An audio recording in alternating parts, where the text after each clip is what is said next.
আসসালামু আলাইকুম রহমতুল্লাহ সবাইকে। চলে আসলাম আজকে আমার এই শৌখিন মুরগিগুলোর আপডেট নিয়ে।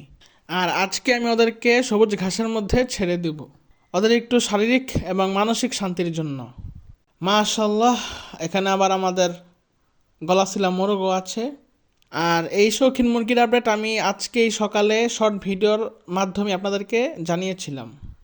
আর এখন ওদেরকে আমি এই সবুজ ঘাসের মধ্যে ছেড়ে দিলাম। মাশাল্লাহ, দেখেন কতটা আনন্দে আছে। আর এই শৌখিন মুরগির যারা শর্ট ভিডিওটা দেখেন নাই তাদের জন্য আজকে আবার এখন সন্ধ্যায় নতুন আপলোড দিলাম। আর তাদের জন্য একটা গুরুত্বপূর্ণ বিশেষ বার্তা হচ্ছে যে শৌখিন মুরগি সবার জন্য নয়, শৌখিন মুরগি সবাই পালতে পারবে না, এটাই স্বাভাবিক। আর এটা আমি কিনে আমি একটা লস খাইছি, আমি এখন বলতাছি। এখানে আপনারা একজোড়া বাফ পলিশ ক্যাপ, একটা কোচিন মুরগি আর একজোড়া ব্রাহ্মা মুরগির বাচ্চা দেখতে পারতেছেন, কিন্তু আমি এখানে একজোড়া কোচিন মুরগি কিনেছিলাম, তিনটা বাফ পলিশ ক্যাপ কিনেছিলাম আর একজোড়া ব্রাহ্মা কিনেছিলাম। ব্রাহ্মা একজোড়া আলহামদুলিল্লাহ ভালোই আছে, কিন্তু ওদের অনেক ঠান্ডা, কিন্তু ঠান্ডাটা ভালো হইতেছে না। অনেক মেডিসিন দিছি, পালমো গোল্ড, তারপরে নোভোফ্লোর, তারপরে কিউটিলাস, তিনটা ওষুধ একসাথে দিছি 5 দিন, তারপরও ভালো হয় না ঠান্ডা। কে জানে, আল্লাহ তালে ভালো জানে, এত হাই লেভেল অ্যান্টিবায়োটিক দিয়েও মুরগির ঠান্ডাটা ভালো করতে পারলাম না। বাফ পলিশ ক্যাপ তিনটা কিনেছিলাম, একটা মারা গেছে, আর কোচিন মুরগিও একটা মারা গেছে। তো কোচিন মুরগি যেটা মারা গেছিলো সেটা অনেক ছোট্ট ছিল, আর ছোট্ট জিনিস এইভাবে একটু রক্ত কম থাকে, একটু দুর্বল থাকে, অসুস্থ থাকে সব সময়, তো ওইটা মারা গেছে। তো এই দুইটা মারা গেছে। আর এই যে এখন যেগুলো বেঁচে আছে, কোচিন মুরগিটা বাদে বাকি যা আছে সবগুলো একবার অবস্থা খারাপ, মানে এই ঠান্ডা লেগেই আছে এখন। সেজন্য ওদের একটু শান্তির জন্য এই যে সবুজ ঘাসের মধ্যে ছাড়া, মানে ছাড়া থাকলে একটু রোগবালাই, মানে একটু অসুস্থ কম হবে। এখন অনেক সময় বের করে ওদেরকে এখন ছাড়তে হয়, আর অনেক টাকার কেনার জিনিস, এগুলো তো আর একবারে ফালায় দেওয়া যাবে না। একটা মুরগি যদি 400 টাকা দিয়ে কিনি, সেটা খাওয়া যায় একবেলা। আর এগুলো এক একটা আমার কিনা লাগে, ধরলাম আমি উদাহরণ হিসেবে, দামটা বলবো না যদিও, ধরলাম এগুলো এক একটা দাম ধরলাম 1,000 টাকা। তো 1,000 টাকা এগুলো যদি মরে যায়, না পারবো খেতে, না পারবো ফালাইতে, মানে এতটাই মায়া লাগে।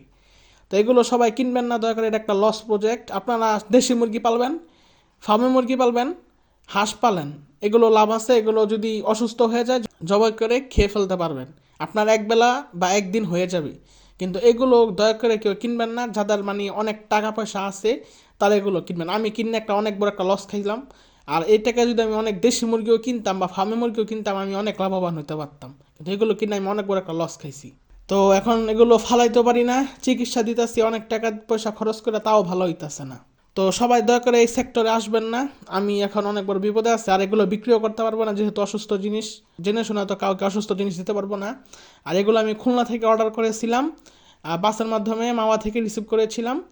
আর মানে যাদের বাসায় ছিল তাদের বাসা ওরা সুস্থই ছিল, আর বাসের থেকে রিসিভ করার পর থেকে ওদের একটু অনেক ঠান্ডা লেগে গেছে। তো এখন বাকিটা আল্লাহ ভরসা, দেখা যাক কি হয়। আর এভাবে ওদেরকে প্রত্যেকদিন আমার সময় দিতে হইব, যদি সময় না দেই তাহলে সুস্থ হওয়ার সম্ভাবনা খুবই কম। তাই দয়া করে কি সেক্টর আসবেন না। যদি মানে কিছু যদি লাভবান হতেই চান, তাহলে ফার্মে মুরগি পালতে পারেন, দেশি মুরগি পালতে পারেন, দুইটা একসাথে পালবেন। আর হাঁস পালতে পারেন, হাঁস আর মুরগি সম্পূর্ণ আলাদাভাবে পালার চেষ্টা করবেন।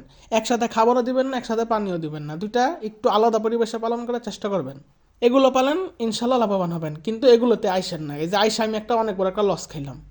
মানে এগুলো মোট আমি যত টাকা দিয়ে কিনছি সে টাকা দিয়ে আমি একটা ছাগল কিনতে পারতাম, একটা ছাগলের বাচ্চা কিনতে পারতাম। সেই ছাগলটা যদি পালতাম, ছাগলের তো আর তেমন একটা অসুখ বিসুখ হয় না, আর ছাগলের তেমন একটা রোগবেলাও নাই, সেটা কিনলেও আমার লাভ হইতো। একটা ছাগল থাকতো, ছাগলের রোগবেলায় বছরে তেমন একটা হইতো না, খালি পিপিআর ভ্যাকসিনটা দিতে হতো।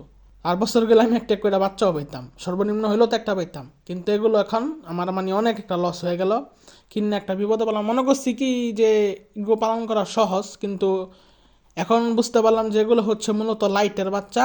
এগুলো লাইটের নিচে বড় হইতো, আর আমি তাই না ওদেরকে লাইটে রাখি নাই, আর আমার লাইটের ব্যবস্থাও নাই।